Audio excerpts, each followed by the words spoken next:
허리와 하체 관절이 받는 무리를 줄이기 위한 올바른 방법은 둘 중 무엇일까요? 진짜 어렵다. 오! 잠깐만, 이거 다 못 읽었는데. 정답은 2번. 자, 확인합니다.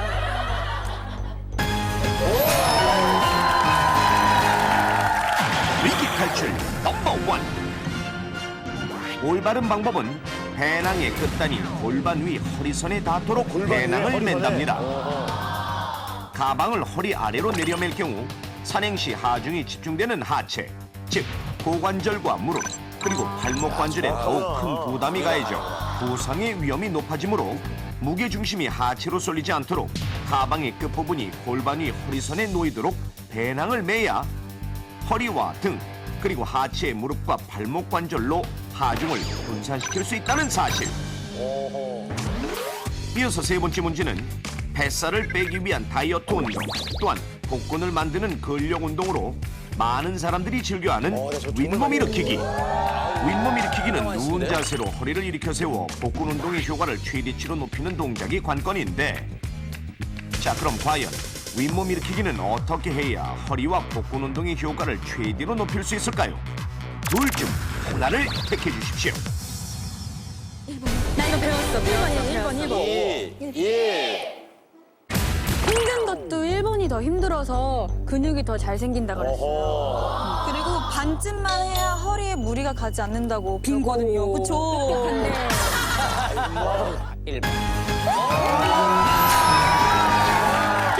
위기 탈출 넘버 1. 정답은 허리와 상체를 반 정도만 굽힌다입니다. 흔히들 윗몸 일으키기는 상체를 최대한 당겨 올려야 복근과 허리의 운동 효과가 높아질 거라 생각하지만, 상체를 심하게 일으켜 세울수록 복근 운동에 도움이 되기는커녕 오히려 경추뼈와 허리, 그리고 고관절에 과도한 압력이 쏠려 관절에 부담을 줍니다. 신체 여러 부위 중에서도 체중의 부담을 가장 많이 받는 관절 때문에 물의 부력으로 인해 관절이 받는 충격이 적은 물속에서 걷기, 아쿠아 워킹은 허리와 무릎 관절을 튼튼하게 해주는 좋은 운동으로 관절이 약하거나 수영을 못하는 사람들에게도 그만인데, 자, 그럼 관절 건강을 위해 물속에서 걷기를 할 때는 어느 정도 물 높이에서 하는 것이 가장 안전하고 효과적일까요? 시청자 여러분도 함께 맞춰보시죠. 나 이거 본거 같은데? 1번. 가슴 위로 올라오는 물높이. 예. 아니야, 맞. 왜냐하면 이렇게 올라와야 이게 물도 좀 거스르고 가면서 전신 운동이 될 수 있고 복부에 살까지 뺄 수 있습니다. 정답은 1번.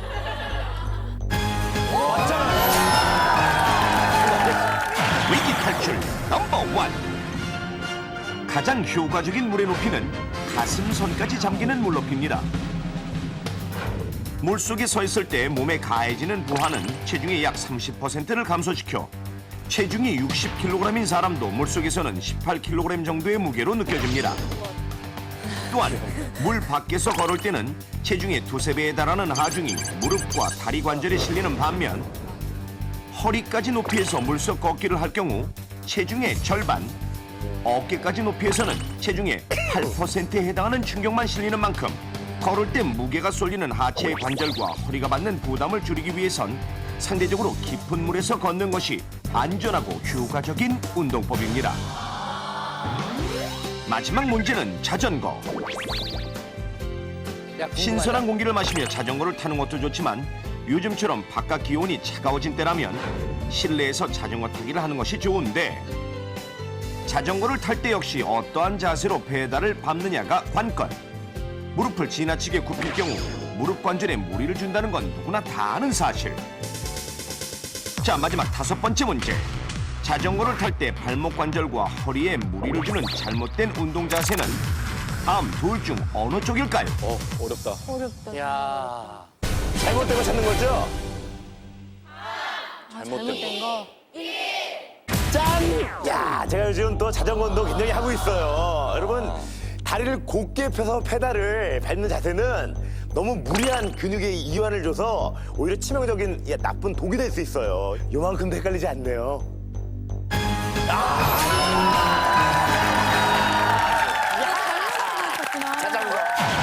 탈출 넘버 원.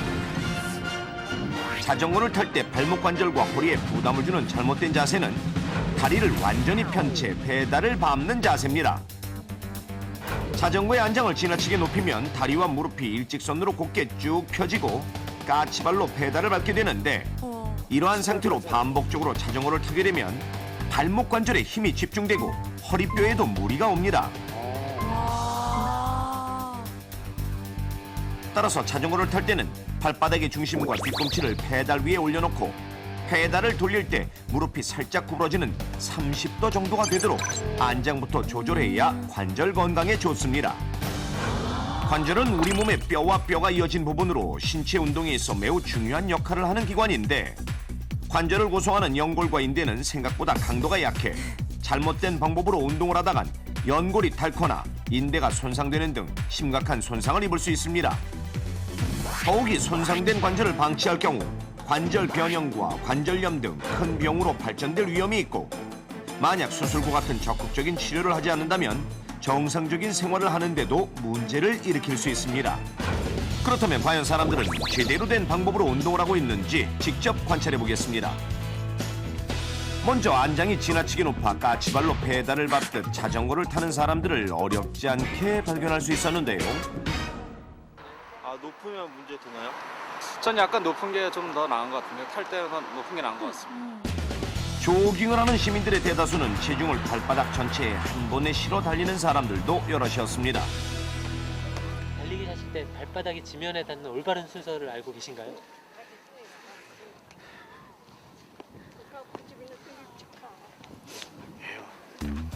달리기 할 때는 통상 앞부분이 먼저 닿는데 통상 그렇게 달립니다. 또한 제각각의 방법대로 무거운 배낭을 메고 산을 찾은 사람들. 글쎄요, 생각 안 해봤는데요. 뭐 관절에 뭐 이상이 있겠어요? 아니요, 그냥 편하게 메고 다니는데. 이처럼 대다수의 사람들이 잘못된 방법으로 운동을 한다면 건강을 위해 하는 운동이 오히려 관절에 독이 될 수도 있다는 사실. 자, 그렇다면 실제 잘못된 운동 방법이 관절 건강에 얼마나 위험한지 전문기관의 도움을 받아 직접 실험해 보겠습니다. 먼저 관절의 움직임과 충격량을 감지해주는 적외선 센서를 관절의 각 부위에 부착한 실험맨. 먼저 달리기를 할 때 착지 방법에 따라 관절이 받는 충격량을 구분 동작으로 분석해 비교해본 결과 뒤꿈치, 발바닥, 발가락 순으로 순차적으로 힘을 분산하며 발을 내딛었을 때 무릎 관절이 받는 부하가 20N에 불과했던 반면 발바닥 전체를 한꺼번에 내디디며 달리는 잘못된 동작을 취했을 때는 무려 60N으로 관절이 받는 압력이 3배 이상 증가했습니다. 공룡들이 저렇게 걷죠. 이번엔 자전거 안장의 높이에 따라 발목 근육이 받는 압력을 비교해 보겠습니다. 코끼리나. 먼저 페달을 밟을 때 무릎이 살짝 굽어지는 정도로 안장 높이를 조절하고 올바른 자세로 자전거에 오른 실험맨. 그리고 비교를 위해 안장을 최대한 높여 무릎과 다리가 쭉 펴진 상태로 페달을 밟아보았습니다. 되게 불편해 보여요. 실험 결과 안장을 높여 무릎과 다리를 쭉 편 상태로 페달을 밟았을 때 정상적인 자세로보다 10N의 힘이 발목 근육에 더 가해졌습니다. 큰 차이가 있구나. 또한 같은 무게의 배낭을 메고 오르내릴 때 고관절이 받는 압력의 차이는 각각 40N과 20N으로 허리 위로 배낭을 맸을 때 관절이 받는 압력이 절반으로 줄었으며 윗몸 일으키기의 경우 상체를 완전히 굽혔을 때와 반쯤만 숙였을 때